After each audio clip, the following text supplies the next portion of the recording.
Hey guys, Jim here. Welcome, and once again, today we're going to take a look at something big and bold and beautiful from JB Blades. I don't often bring fixed blade knives out here unless it's one of the ones that I make, but this one is a very rare and very special exception, and only the second time I've shown you guys a chef knife. Now, why am I sitting out here with a chef knife? Because look at that. Look at how exceptional this chef's knife is. This is a big 10-inch bladed chef knife, crown spine, absolutely beautiful Damascus, stainless steel Damascus over Elmax stainless steel. You have a Mokame bolster, and then you have walrus tusk for the handle. Everything about this knife is special, it is exceptional, it is unique. As a matter of fact, it's so special that as soon as I'm done with it here, it's going to be being sent off to Jim Coop, for his outstanding photography. This is a beautiful museum level piece.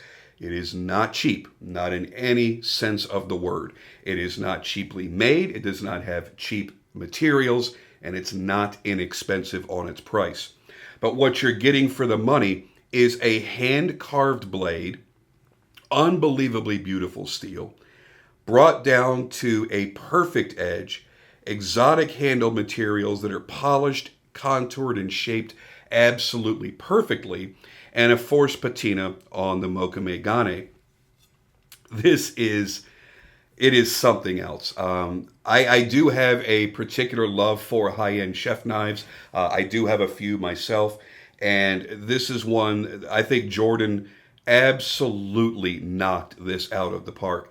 Now, obviously, this is not going to be a long video. There's not a lot to talk about when it comes to a fixed blade. You don't have any folding mechanism, no locking mechanism. I'm not talking about the action or anything like that. But this probably will be a little bit longer than my standard fixed blade videos, just because there is so much to talk about in the materials and the beautiful workmanship.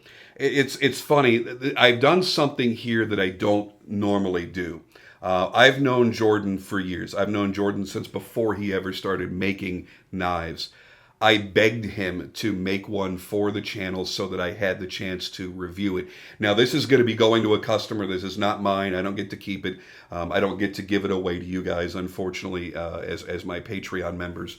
But I did beg him to make one so that I could expose everybody to these exceptional knives. So if you're the kind of person that appreciates fine cutlery in your kitchen, this is going to be one of those knives that you want to pay attention to.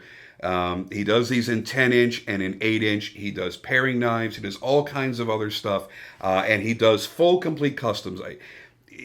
Everything is handmade by him. And I would assume that if you said, I want to do this and this and this and this and this, boom, boom, boom, boom, boom. If it's within his skill set, he will do it. So when we get into the tabletop review, we're going to talk about Jordan a little bit. We're going to talk about how he started, how he's learned the amazing techniques that he's employed on this knife, and we're going to talk about the knife itself. Please do like and subscribe if you like the video. Clicking like on the video is a very, very big deal, believe it or not. It changes the algorithm and forces YouTube to show the video to more new people. If you're not already, please consider becoming a Patreon member. As a patron, you get a chance to win awesome, cool, free knives and EDC gear. I do giveaways monthly when I am able to, otherwise every other month. And everything from high-end production knives all the way up to full handmade customs are your prize. So do consider joining that. That's going to be right here on the screen. And right now we're going to go straight down to the tabletop. Take a good look at this and see why Jordan has very quickly become a premier grade cutlery maker. Oh, here's where it starts getting good. Oh, baby, look at that. Look at that blade. Ah. Now, before you get too excited, I'm just going to come straight out of the gate here and tell you, as I did in the intro, these are not cheaply made knives, and they are not cheaply priced. A knife like this is going to set you back about $1,800 and more. So if you're just not in the realm for that, cool, stick around and just soak in the beauty of the knife. Now, I mentioned I've been friends with Jordan for quite a long time. It's Jordan Berthelot, by the way, is his name. And you can follow him on Facebook and Instagram. I'm going to give you all those links in the description down below. So be sure to take a look down there and give him a follow. It's funny because he's only been making knives about 3 years. 3 years and he's doing this. How crazy is that? As a matter of fact, he supported me when I began making knives. I was only maybe in my second year, possibly. And he actually ordered a knife from me. He has owned one of my Hellraisers. I am actually fulfilling an order for him right now. I'm making him another Hellraiser. So he began as a friend and a customer, and then he started making knives. And, you know, he started out like all the rest of us. Kind of, sort of decent, not too bad. And then all of a sudden, out of nowhere, and I've told him that I hate him for this, he turned into this masterful level of knife making. The truth of the matter, like many great knife makers, he learned some incredible little tricks and tips from other skilled knife makers. Spencer Applin, as a matter of fact, who taught him how to do this hand carving into his blades. And I got to tell you right now, the first major step that he made, I almost took my finger off. The first major step that he made was in his handle making. That was the first thing that I noticed about him. And he's made a wide variety of types of knives, not just kitchen knives. I want to make that very clear. He does a lot of very, very cool knives, a lot of different styles. But I had noticed the shaping and the contouring that he was doing in his handles and the very, very clean finishes. And then all of a sudden, he started doing these carvings. And I went, wait, I know the guy that does these carvings. I didn't even realize that they were so close to each other. And I'm like, that is really cool that Spencer's taught you how to do that, because that really does take this knife into a whole other realm. Now, what you've got is Chad Nichols stainless steel Damascus over Elmax. And I got to tell you, it is a striking look. It is perfectly etched. It is perfectly finished. Jordan spent a lot of time on this blade. Fantastic clean finishing. Perfect etch. And I am really, really big on etches. You know, when it comes to Damascus, once I started making Damascus knives, I started recognizing the flaws in other makers' Damascus that I've owned in my own collection. And I saw some corners that were cut, and I saw some things that were done improperly, and it has changed my entire outlook on how Damascus is treated. And this is done absolutely flawlessly. The guard here is done in Mokume Gane, and he has done a forced patina on it. So it has already got that aged look that so many people like. And then this is actually walrus. How cool is that? Just perfectly done. I mean, and it feels great in the hand. Not that a chef's knife really needs to feel great in the hand, but there is something about the way that it feels. Obviously, as a chef, you're not going to hold it like that. You're going to be holding it like this. I will say this, because the blade stock needs to be thick in order to be able to do this carving. It has more weight to it. It is significantly thicker than blade stock that I've owned in custom chef knives. It's considerably thicker than the blade stock that I use in my knives when I'm making chef knives. But the difference is, I've never owned anything that was hand carved, and I certainly don't have the skill to do this. So that is going to be a very, very big difference, and keep that in mind. While this is obviously going to be a knife that you'll want to use in the kitchen, just bear in mind it is going to have more weight to it. But it's going to be great for chopping, that's for sure, with all that weight there. It's actually got a pretty strong tip as well. It's not going to be overly delicate. Really, this is a showpiece. This is something that you keep in the kitchen, and when you've got people over and you're making that special dinner and you got the whole party theme going on there, and you pull that out, you're going to get a shit ton of oohs and ahs, because while it is obviously very functional, it is a functional work of art. This is a masterpiece of knife making, of kitchen cutlery. It really is. And as I mentioned in the intro as well, not only does he do these large 10-inch models, but he does the 8-inch as well. You can order any style of knife you want from him. If you want to get a whole matching set, you're like, I want a 10-inch, an 8-inch, I want a paring knife, I want this kind of knife, I want a fillet knife, I want that knife.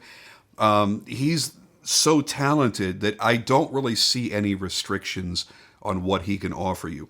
If you don't want to go with such over-the-top materials, you can obviously save money by going with a standard hand satin finish blade and a more standard handle without a guard and without the exotic materials, of course. But if you're looking for that, museum level showpiece, you want it hand carved. He does offer these non-carved as well. So if you want something lighter weight, you're like, you know what?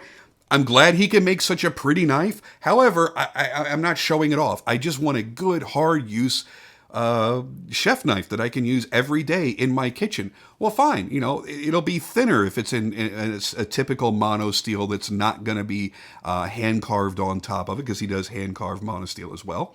But you could get just a nice hand rubbed satin with maybe just a nice wood handle, no guard, nothing else going on there, and save yourself quite a bit of money. But if you want something that shows his degree of artistry, shows the work that he has put in, the mastery that he has on his knife making now, go with this. Go with something that's going to be just, oh man, it's just jaw-dropping.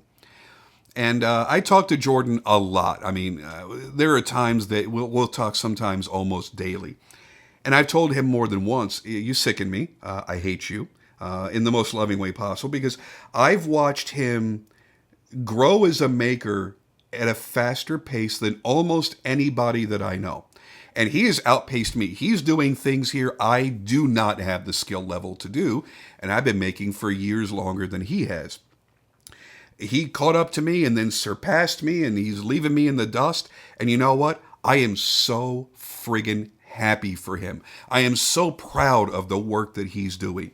He's a genuinely good guy, and he truly deserves the recognition that he's been getting in his own Facebook group from his customers, and hopefully now here on YouTube, you guys get a chance to see it. And if anybody orders one, please come back and leave a comment down below and give your honest thoughts, because there is just simply no way possible that you could get one of his knives and not be incredibly impressed with what you're getting.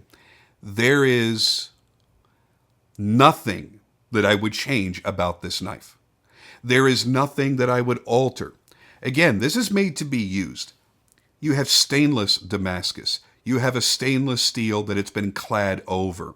So you have a full stainless steel blade, which requires much less upkeep and maintenance than a carbon steel blade. If you want a carbon steel knife, he is happy to do that for you as well. When I make my chefs, I only work in AEBL. I only work in stainless, because I have seen people in Facebook groups come back and make posts in so many times.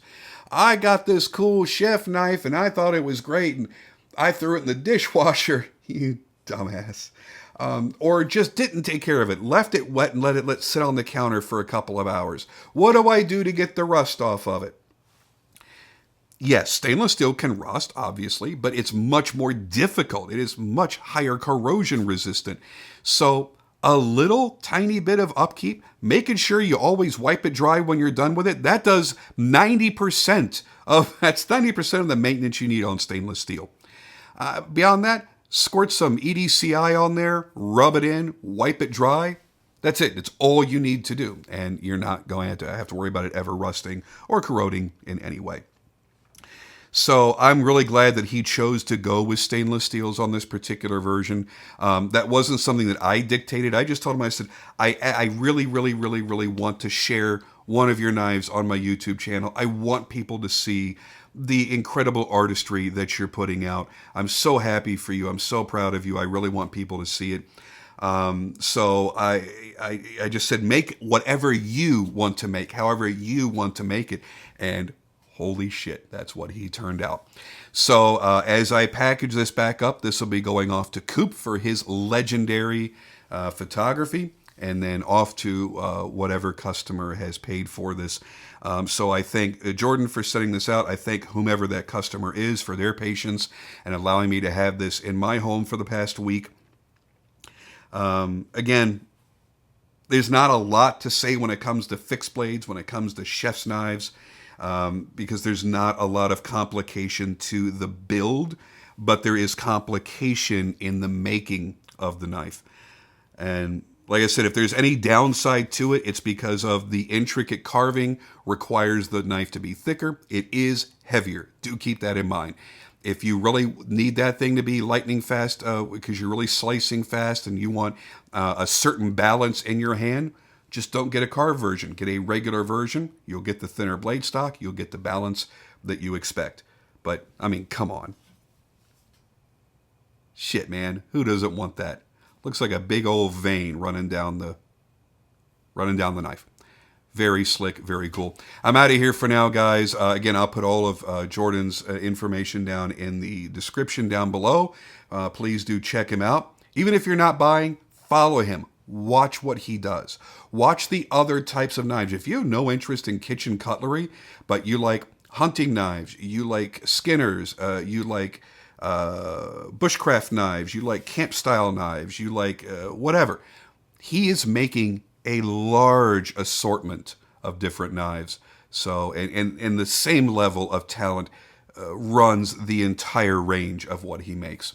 So definitely give him a follow, check him out. Anyways, with that, guys, I'm out of here for now, and I'll see you on the next video.